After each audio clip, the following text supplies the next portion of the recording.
새벽에 우리를 도우시는 하나님을 믿으며 이 자리로 나올 수 있도록 저희들의 몸과 마음을 깨워주시고 여기까지 인도하여 주신 것을 감사를 드립니다. 하나님께서 오늘도 우리에게 복된 새 날을 주셨나이다.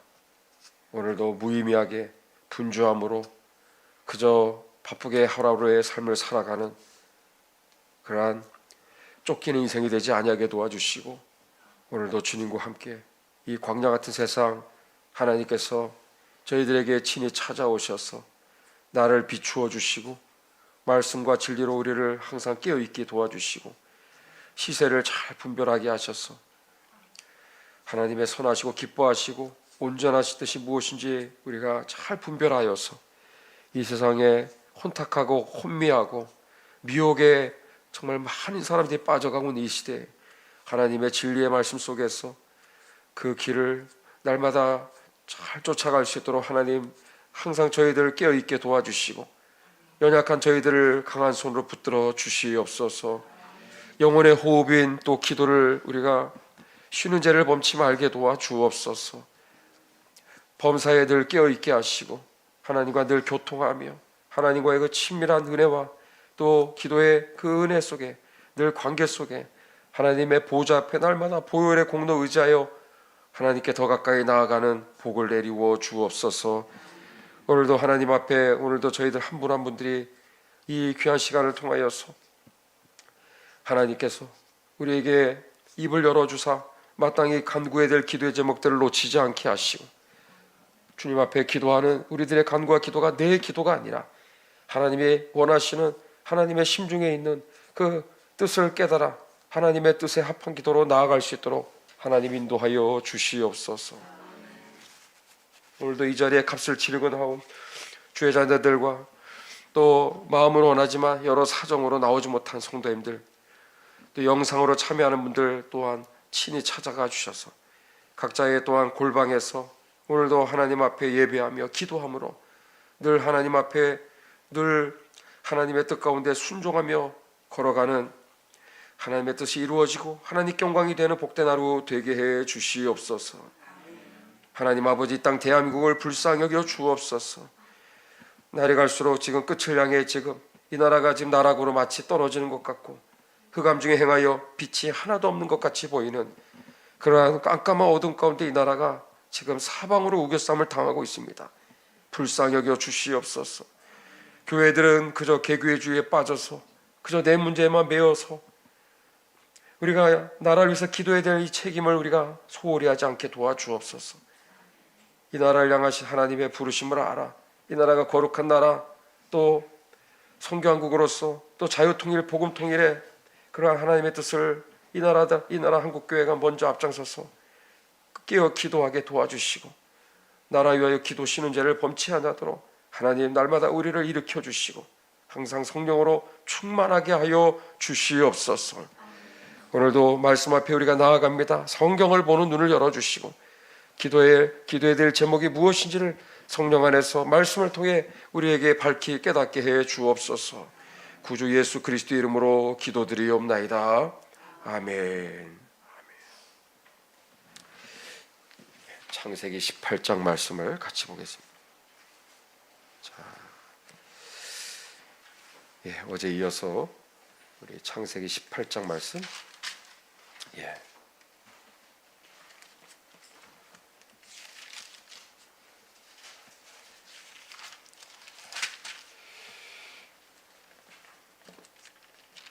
자, 우리 16절에서 21절까지 좀 건너뛰고 읽습니다. 16절에서 21절까지 16절에서 21절까지 합독하겠습니다. 시작. 그 사람들이 거기서 일어나서 소돔으로 향하고 아브라함은 그들을 전송하러 함께 나가니라. 여호와께서 가라사대 나의 하려는 것을 아브라함에게 숨기겠느냐. 아브라함은 강대한 나라가 되고 천하 만민은 그를 인하여 복을 받게 될 것이 아니냐. 내가 그로 그 자식과 권세에게 명하여 여호와의 도를 지켜 의와 공도를 행하게 하려고 그를 택하였나니 이는 나 여호와가 아브라함에게 대하여 말한 일을 이루려 함이니라. 여호와께서 또 가라사대 소돔과 고모라에 대한 부르짖음이 크고 그 죄악이 심히 중하니 내가 이제 내려가서 그 모든 행한 것이 과연 내게 그들 아닌지 내가 보고 알려 하노라. 아멘. 예, 날씨가 아직도 좀 비가 내리는 이 새벽 아침 오시는 여러분들 수고 많으셨습니다. 하나님의 큰 은혜가 함께하기를 축복합니다. 제일 가까운데 또 김포에서도 이렇게 또 이렇게 또 집사님 또 오시나 수고하셨습니다.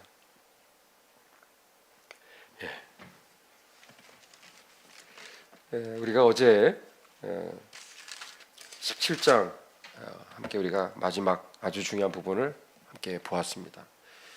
아브라함의 인생이 175세까지 살아요. 175세인데 75세 본격적인 사실은 하란을 떠나서 가나안 땅을 향해 출발했을 때 75세였어요. 그때가 물론 신앙생활의 첫 시작은 아니었으나 이제 본격적인 출발이라고 말할 수 있죠. 75세부터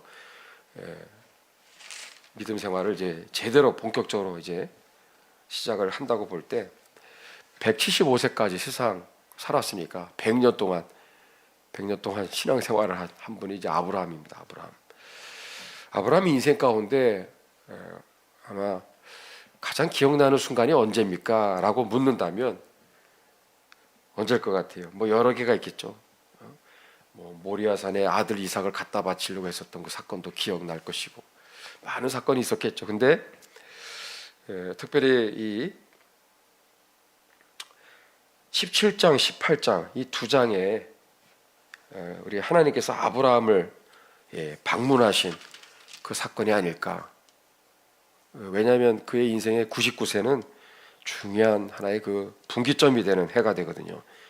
우리가 며칠에 걸쳐서 17장을 봤는데 아브라함이 99세 나이에 그 신앙생활의 영적 상태는 완전히 땅바닥이었어요. 아들 이스마엘을 낳고 헤헤거리면서 좋아하면서 이게 하나님의 뜻이 이루어진 것처럼 그 유사응답, 가짜 응답이거든요. 그 세상적인 축복의 상징이 이스마엘이라 보시면 돼요. 그 이스마엘의 그 축복에 매몰되어서 진짜 하나님이 주시려고 했었던 이삭을 하나도 생각하지 못하고 그냥 13년의 허송세월을 보낸 거거든요. 그때 주님이 찾아오셔서 하셨던 작업은 두 가지죠. 이름을 아브라함을 아브라함으로 바꾸고, 그 다음에 뭐예요? 아주 중요한 또 명령을 하시죠. 이제 할례를 명하는 그러한 이야기가 17장 그의 나이 99세 그의 가문에 속한 남자들은 전부 다 이제 할례를 행하게 되는 그런 아주 중요한 사건이 있었습니다. 또 하나가 있다면 오늘 이제 18장인데 18장에 아브라함의 인생 가운데 하나님이 직접 그의 집에 신방으로 오신 사건이에요. 신방을 이게 다 신방의 다 이게 원조입니다. 이게 다 18장 1절을 보시면 1절 이게 99세의 아브라함의 인생 가운데 찾아온 사건입니다. 여호와께서 아브라함을 이제 방문하시는 거예요. 아브라함은 여전히 헤브론의 마므레 상수리 그 숲을 근처에 살고 있습니다. 오정쯤 되었을 때 우리 하나님께서 찾아오신 거예요. 두 천사와 함께. 2절에 보니까 그가 볼 때 아브라함의 편에서 볼 때는 낯선 나그네 세 사람이 자기 장막문 앞에 떡하니 서 있는 거예요. 그래서 쫓아가서 영접해서 집으로 모셔서 송아지를 잡아서 아주 그냥 아주 뭐 융숭하게 최선을 다해서 정성껏 대접을 하는 그러한 장면이 이제 여기에 이제 나오고 있는 거죠. 여기 이제 2절에 나오는 사람 셋은 사람이 아니고 그 가운데 한 분은 하나님이시고 하나님이 직접 아브라함에게 사람의 모습으로 찾아오신 거예요. 둘에 해당하는 아브라함이 볼 때 두 사람은 천사입니다. 천사. 그렇게 해서 같이 천사 두 사람을 대동하고 하나님께서 아브라함에게 찾아오신 거예요.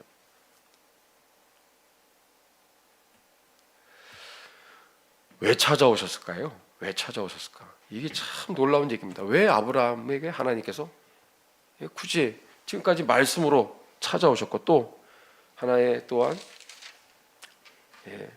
하나님께서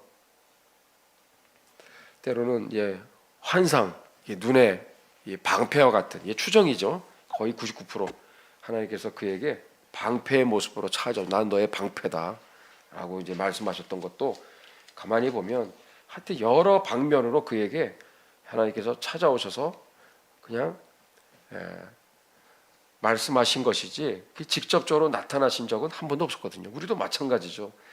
우리는 이 시대에 성경의 말씀이 있기 때문에 이 말씀을 통해서 하나님의 그 심중의 깊은 뜻이 무엇인지를 하나님이 직접 이 땅에 인간의 몸으로 이 땅에 우리에게 오셔서 내가 하나님이다 얘기를 안 해도 우리에게 66권의 이 말씀이 있기 때문에 이 66권의 계시의 말씀이 우리에게는 충분한 거예요. 완전한 겁니다. 그래서 하나님의 말씀을 떠나서 자꾸 하나님의 뜻을 찾으려고 하는 것은 건강한 모습이 아니죠. 신앙생활에 있어서. 제 주변에도 우리 교회 성도는 아니지만 참 말만 하면 이제 꿈 얘기만 하는 분들이 있어요. 꿈 얘기. 이게 어쩌다가 꿈 얘기하는 건 괜찮은데 이분은 항상 꿈을 통해서 하나님의 뜻을 찾는 분이죠. 그러니까 이분은 잠자는 시간이 그냥 잠자는 게 아니에요. 하나님이 나에게 뭐라고 말씀하시는지 이제 꿈속에서 항상 안테나를 켜놓고 그래서 아침에 일어나면 이제 뭘 내가 밤에 꿈을 꿨지 이런 생각을 하면서 그걸 가만히 품고 있는 게 아니라 옆에 있는 사람한테 막 얘기하면서 하나님이 나에게 꿈을 통해 이렇게 얘기했다고. 이게 한두 번이 아니라 늘상 그러다 보니까 굉장히 건강하지 못한, 그러다 보면 이제 엉뚱하게 하나님의 뜻을 자기 나름대로 해석하고 막 그렇게 헛다리를 짚는 경우가 굉장히 많은 거예요. 진짜 조심해야 됩니다. 그래서 하나님의 음성을 들었다 이 표현은 함부로 남발해서는 안 되는 거거든요. 말씀 속에서 내가 하나님의 말씀에 이러한 뜻을 깨달았다 이렇게 얘기하는 거는 괜찮아요. 건강해요. 근데 자꾸 뭐 꿈을 통해서 이제 자꾸 그렇게 해서만 남발하듯이 얘기하는 것은 굉장히 그것은 조심해야 된다는 거죠. 오늘 아브라함에게 찾아오신 것은 이건 정말 특별한 경우죠. 하나님께서 쭉 말씀으로 지금까지 땅과 후손에 대해 얘기하셨다. 이제 하나님께서 직접 친히 사람의 모습으로 찾아온 사건, 대단히 놀라운 사건입니다. 왜 찾아왔을까? 두 가지 목적 때문에. 두 가지 목적. 두 가지 목적 때문에 왔습니다. 크게 두 가지예요. 하나는 뭐냐? 뭘 것 같아요? 아브라함의 아내 사라가 반드시 아들을 낳을 것을 한 번 더 말씀해 주시기 위해서 찾아오신 겁니다. 어제도 우리가 봤죠? 그의 나이 99세 같은 시점입니다. 오셔서 하나님이 사례를 사라로 바꾸라고. 사례는 공주입니다. 공주. 왕비, 프린세스, 공주, 왕비와 뜻인데 그 이름을 열방의 어미로 그렇게 해서 바꾸게 되죠. 아브라함을 아브라함으로 바꾼 것과 뭐 똑같다고 보시면 돼요. 그래서 아들을 낳을 것이고 이름을 이삭이다. 이삭. 실명을 하나님이 이름까지 지어주셨어. 이삭.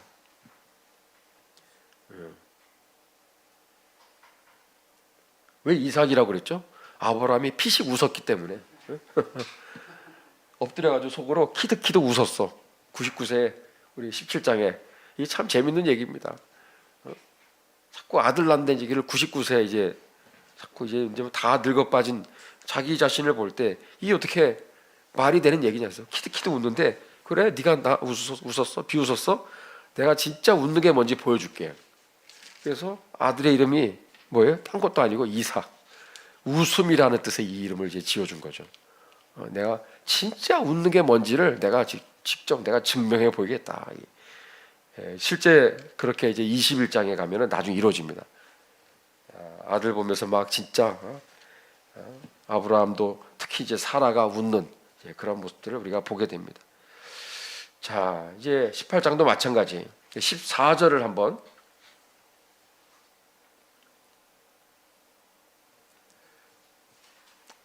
우리 옆에 그 앞에 보시면 9절 아브라함이 이 하나님과 두 천사 세 사람으로 이렇게 찾아온 이 방문객을 이제 모셔드리면서 대접을 했죠. 그걸 또 먹어요. 또 음식을 놀랍죠. 흉내 맞는 게 진짜 먹어요. 그 다음에 10절 하나님 뭐라고 그래요? 기한이 이를 때 이제 1년 뒤에 아들 낳을 거다 이거죠. 내가 정녕 내게로 돌아오리니 내 아내 사라에게 아들이 있으리라 하시니 사라가 아브라함과 똑같아요. 뭐라고 반응해요? 그 뒤에 장막문에서 들어요. 그리고 11절 아브라함과 사라가 나이가 많아 늙었고 사라의 경수는 끊어졌는지라 아이를 못 낳는다니까요. 그러니까 12절에 사라가 어떻게 반응해요? 속으로 웃었어요. 저 문 뒤에 서서 혼자서 킥킥 웃는 거죠. 하나님이 다 들으신 거죠. 다 보신 거예요. 웃으면서 내가 노쇠하였고 내 주인도 늙었으니 내게 어찌 낙이 있으리요. 하나님 다 보신 거죠. 13절에 여호와 하나님이 아브라함에게 야, 네 아내가 지금 웃고 있다고. 사라가 왜 웃으며 이르기를 내가 늙었거늘 어떻게 아들을 낳으리요. 야, 하나님 참. 그러니까 우리는 속으로 하는 얘기까지도 그죠? 혼잣말도 하나님 다 들으신다고 하는 거. 이걸 알 수가 있죠. 와, 참 재밌는 얘기이면서도 참 두려운 얘기입니다. 야, 네 아내가 왜 웃고 있냐? 지금 막 아주 지금 웃고 있어. 나를 지금 조소하고 조롱하는 얘기를 하고 있다는 거죠. 그러면서 14절에 여호와께 능치 못한 일이 있겠느냐? 기한이 이를 때 내가 내게로 돌아오니 사라에게 아들이 있으리라.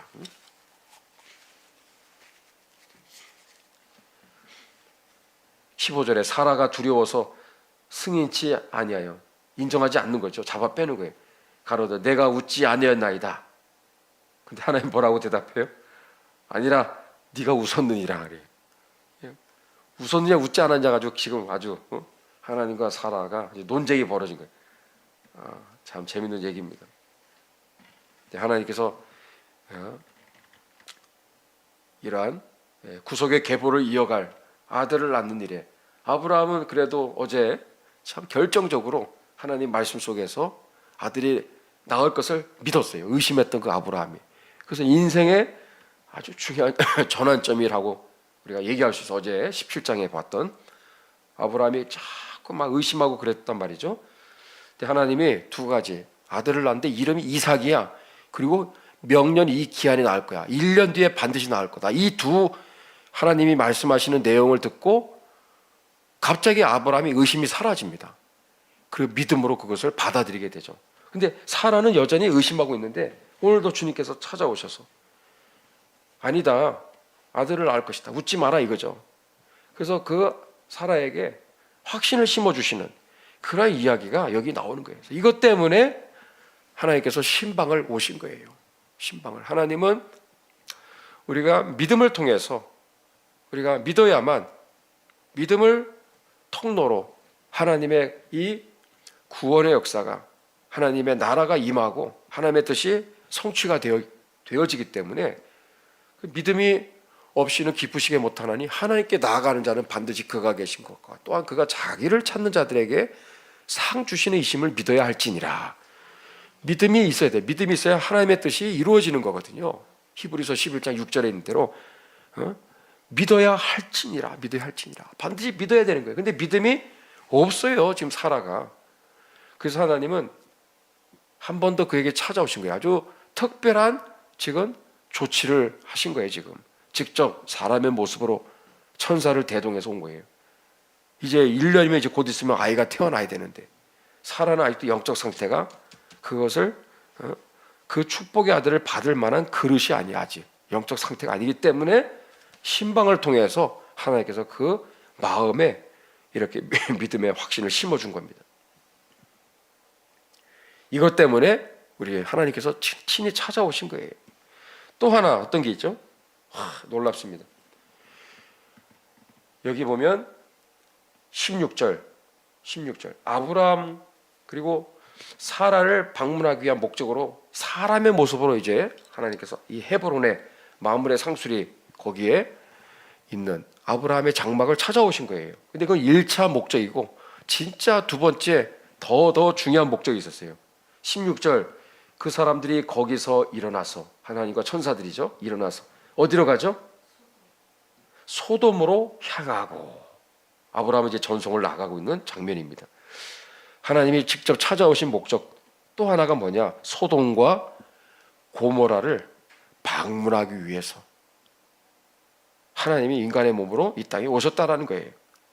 아브라함과 사라를 만나고 신방을 마치면 하나님은 이제 하나 더 소돔과 고모라를 방문하기 위해서 이 땅에 인간의 몸을 입고 이 땅에 왔다라는 거죠. 예. 소돔과 고모라가 얼마나 지금 타락할 대로 타락했는지를 하나님께서 심판 직전에 한 번 더 눈으로 이제 직접 이 땅에 오셔서 확인을 하겠다. 참 놀라운 얘기죠. 굳이 그렇게 안 해도 되는 하나님이신데 지금 이렇게 친히 사람의 모습으로 오셔서 소돔과 고모라까지 신방을 가신 거예요. 지금 그것은 하나님의 자비와 긍휼과 사랑이 얼마나 무궁하신지를 잘 보여주는 이것은 사건입니다. 진짜 하나님은 소돔과 고모라를 심판하는 것이 하나님이 원하시는 게 아니잖아요.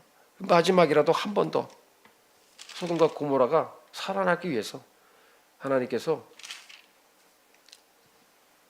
이제 슬쩍 이 사건을 이 하나님의 비밀한 계획을 아브라함에게 알려주시기 위함이었다라는 거. 이제 사실 그래서 아브라함을 찾아오신 겁니다. 17절 여호와께서 가라사대 이게 진짜 아주 엄청난 얘기하고 있죠. 나의 하려는 것을 아브라함에게 뭐예요? 숨기겠느냐? 난 숨기지 않겠다 이거. 내가 소돔과 지금 고모라 이 멸망 직전에 있는 이 소돔과 고모라 뭐 그 몇 개 더 있지만 어쨌든 대표적으로 소돔입니다. 소돔, 소돔이 멸망 직전에 있는데 소돔에 내가 지금 방문을 하려는 것이 사실 진짜 목적이다. 이게 하나님의 정말 비밀한 그런 방문 목적이었던 거죠.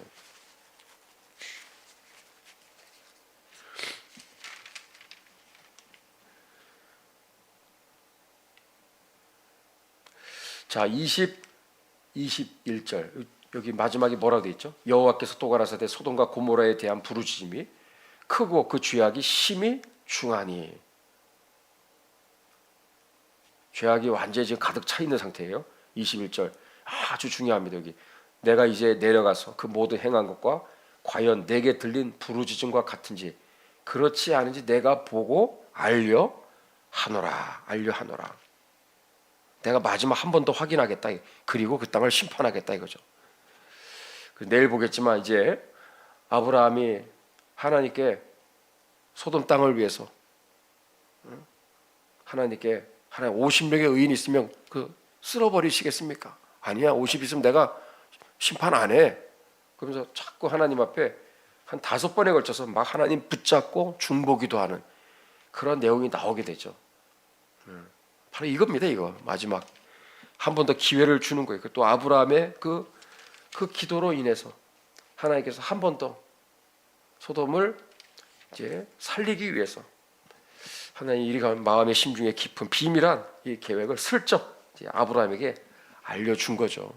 진짜 심판할 계획이 있으면 뭐 찾아올 필요도 없어요. 바로 쓸어버리면 되는 거예요. 근데 이러한 하나님께서 좀 비밀한 하나님의 그 마음 깊은 곳에 있는 그 계획까지 그 속에 하나님의 속마음의 그 깊은 심중의 계획까지도 하나님이 아브라함에게 털어놓으셨다라는 거예요.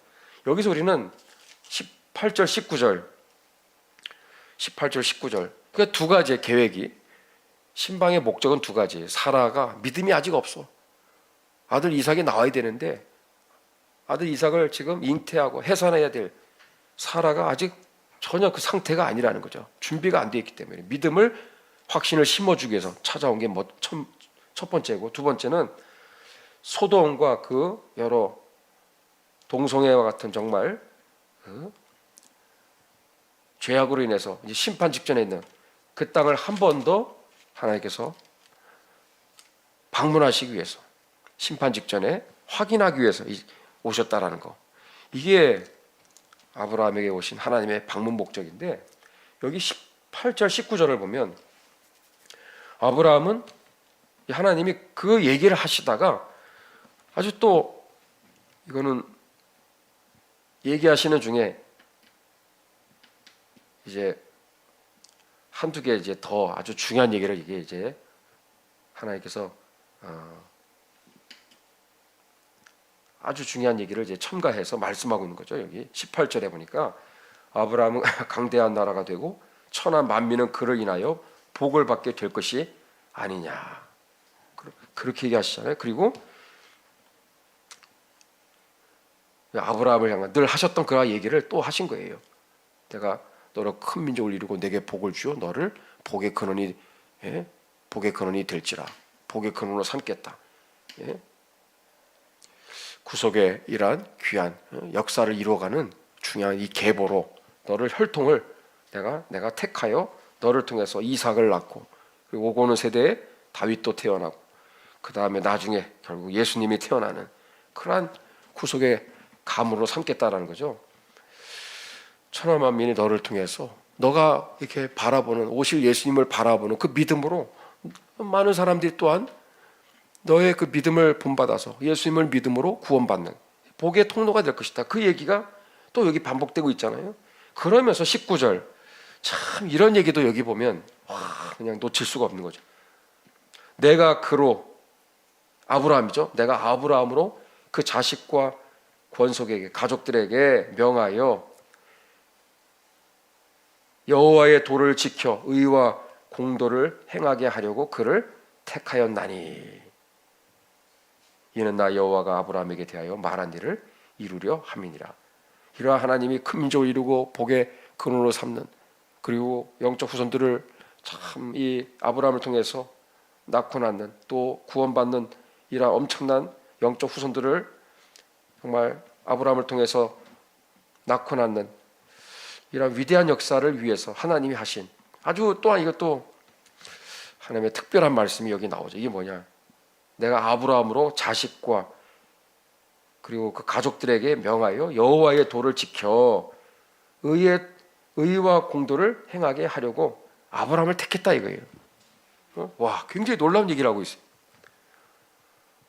아브라함이 복의 근원이 되고 이 구원의, 이 축복의 통로가 되기 위해서는 하나의 중요한 아브라함 편에서 해야 될 일이 있어요. 그건 뭐냐, 자식 교육을 잘해야 된다는 거예요. 이제 태어나게 될 자식들에게 하나님의 도를 가르쳐야 된다. 자식들에게 신앙 교육을 철저히 시키고 교육을 해야 된다는 거죠. 그래야 아브라함을 통해서 천하 만민이 이 구원의 복을 받게 되는 그 약속이 이루어지는 것이지. 그러니까 너부터 해야 된다. 너 가문 안에서, 너 가족들 안에서부터, 자식들 안에서부터 이 신앙 교육이 먼저 시행이 돼야 된다 이거죠. 이것 또한 비밀한 하나님의 뜻을, 하나님의 심중에 있는 그 비밀한 계획을 지금 살짝 잠깐 지나가듯이 얘기한 거지만 굉장히 중요한 엄청난 얘기를 하고 있는 거죠. 오늘 말씀을 정리해 볼까요? 왜 하나님이 굳이 말씀으로 하셔도 되는데 사람의 모습으로, 진짜 사람의 모습으로, 참 신비한 지금 사건입니다. 천사를 대동해서 신방으로 오셨어요. 왜? 두 가지 때문에 크게. 사라에게 아들을 낳을 것에 대한 확신, 믿음을 심어주기 위해서.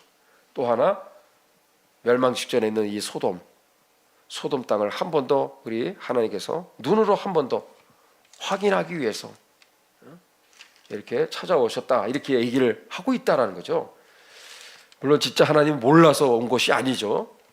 그 마음 깊은 곳에는 아브라함에게 슬쩍 이것을 흘리면서 아브라함으로 하여금 기도하게 하기 위해서, 그래서 어떻게 해서든지 마지막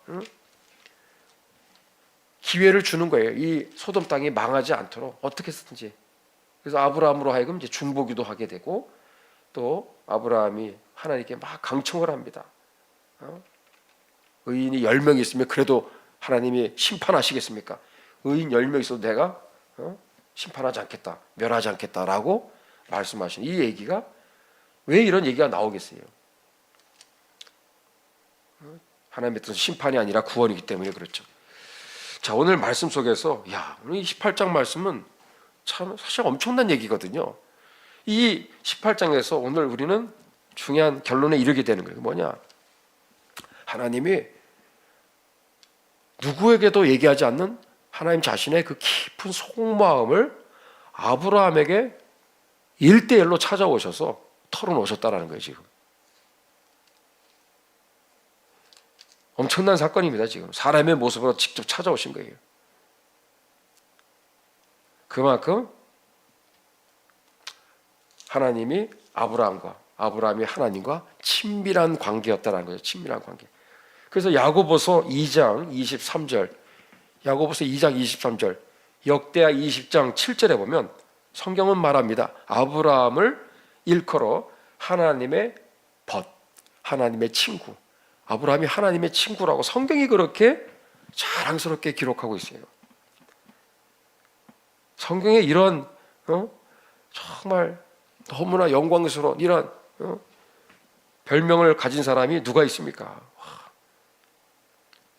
우리가 우리의 속마음을 하나님께 털어놓는 거, 이 얘기는 많이 있지만 하나님 자신이 정작 그 깊은 심중의 속마음을 사람에게 직접, 그것도 인간의 몸으로 찾아서 구약시대에 털어놓는다? 이거는 보통 사건이 아니죠. 그만큼 하나님이 보실 때 아브라함은 단순한 그냥 믿음의 사람이 아니에요. 하나님과 굉장히 친밀한 관계에 있었던 그러한 둘도 없는 그러한 친구와 같은 사이였다 이거죠.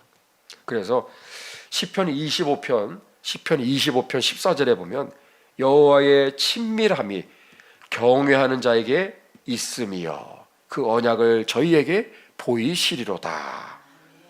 이 말씀이 그대로 이루어진 한 대표적인 인물이 아브라함입니다. 아브라함. 여호와의 친밀함이, 하나님과의 이 깊은 친밀한 속마음을 서로 털어놓고 서로 얘기를 주고받는 이런 그런 깊은 은혜의 관계는 하나님을 경외하는 자에게 주시는 특별한 선물입니다. 이것은 그런 자에게 하나님은 자신의 언약을 그에게 보이시겠다. 자기가 직접 그에게 보이겠다. 이렇게 얘기하고 있는 게 시편 25편 14절이죠. 하나 더, 요한복음 15장 15절에도 중요한 말씀이에요. 이제부터 너희를 종이라 하지 아니하리니 종은 주인의 하는 것을 알지 못함이라. 너희를 친구라 하였노니 내가 내 아버지께 들은 것을 다 너희에게 알게 하였음이니라. 우리 예수님이 제자들에게 하신 말씀이죠. 보통 관계가 아니잖아요. 예수님과 제자들은 정말 친밀한 관계. 그래서 오늘 마지막 결론 17절, 나의 하려는 것을 아브라함에게 숨기겠느냐. 참 귀한 말씀이에요.